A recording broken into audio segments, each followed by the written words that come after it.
bizitzaren garestitzeari aurre egitea. Hori baita, egoera ekonomiko honek sortzen duen ondorio lazgarrietako bat.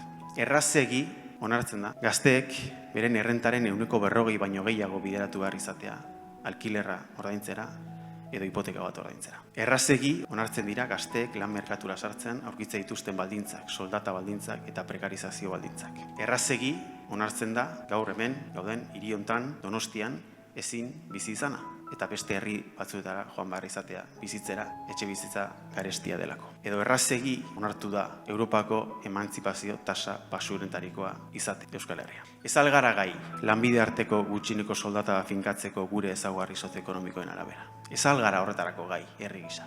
EHUko ikertzaileek 800 euro kobratzen jarraitu behar dute. Horrela zaintzen dugu gure talentua. Hori da gure kapital humanoa zaintzeko daukagun herri konpromisoa. Eta gure herrietan alkilerreko etxebizitzarik, aukerarik, eskaintzarik ez egotea, hori horrela onartu behar da. Hori ez da egin ez den politika publiko baten ondorioa. Gaur gure herrietan ez badago alkilerreko etxebizitza eskaintzarik, horrek ez dauka ardurarik. Hor ez daude ardura politiko batzuk asumitu behar dienak. Hori egoera natural baten ondorioa da. Hori ez da egoera natural baten ondorioa. Hori da etxebizitza merkantzia bezala ulertu dela. Eta jarri dela merkatuaren joko arauen atzaparretan. Eta ez da ulertu etxebizitza eskubide subjektibo bezala. Naiz eta 2015ko legeak hala aitortu zuen. Eta ondorioz, urte hauetan guztietan ez da etxebizitza politikarik egin, etxebizitza eskubide subjektibo gisa egikaritzeko.